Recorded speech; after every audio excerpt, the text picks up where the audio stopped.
Le Pélé du Puy s'adapte et passe en circuit court. Au lieu du traditionnel rassemblement au Puy-en-Velay, au terme d'une longue journée de marche, cette année, les diocèses se sont regroupés en plus petit nombre pour aller se ressourcer et redécouvrir un haut lieu de leur région pendant une journée.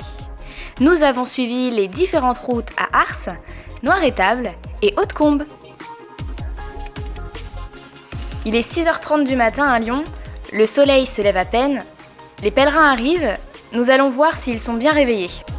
C'est pas facile de se lever tôt, mais bon, on est là et on espère qu'on va passer une bonne journée. Je me suis levée à 5h30, mon réveil a sonné pour la première fois à 5h, c'était très dur. Ce matin, je me suis levé à 6h et des brouettes, ça pique. C'est l'heure du départ. Les routes se rendent sur leur lieu de pèlerinage, en marchant par petits groupes ou en bus.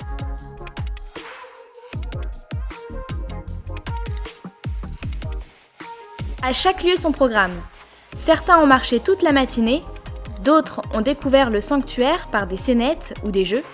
Les évêques ont donné un enseignement, des temps en fraternité ont été partagés. Le point commun ? Jésus, rencontré à travers les frères, l'adoration, la confession et la messe.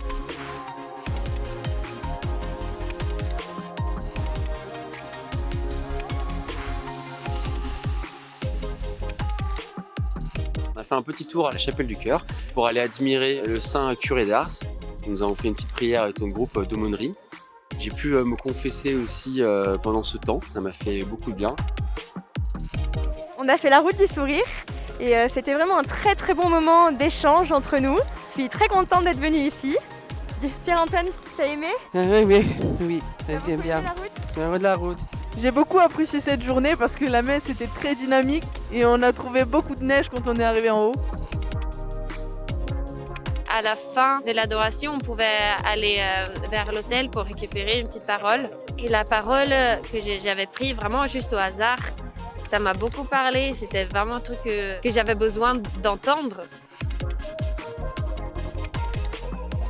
J'ai vraiment beaucoup aimé le témoignage. La personne qui expliquait qu'à travers la confession et le regard du prêtre, elle a vu le regard de Jésus. Je trouve que ça c'était hyper fort.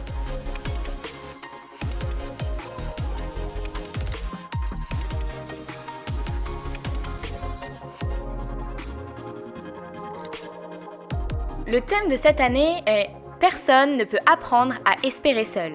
Alors, qu'en pensent nos pèlerins ?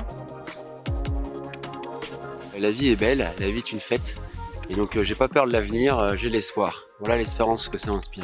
Ça évoque quelque chose qui est bien utile en cette période, dont on a tous bien besoin. Un nouveau souffle, un moment un peu de pause qui permet de mieux repartir pour la suite. Accueillir le présent tel qu'il est, non pas pour vivre dans l'instantané, mais pour pleinement accueillir la présence du Christ dans nos vies. C'est pas facile de faire des actes de foi en ce moment, et du coup là on a notre mini acte de foi dans les limites du Covid bien sûr, mais au moins ça nous permet de sortir et de rencontrer d'autres chrétiens. Je trouve que c'est un très beau thème parce qu'on est dans une période un peu difficile, notamment pour les étudiants qui ont un peu de mal à garder justement cette espérance. Et du coup, je trouve que c'est une belle vertu à réfléchir et à mettre en pratique dans nos vies d'étudiants ou de jeunes professionnels. C'est le moment de la messe avec les évêques. Après une longue marche pour certains, une journée chargée d'activités pour d'autres, avant de repartir, le cœur rempli d'espérance.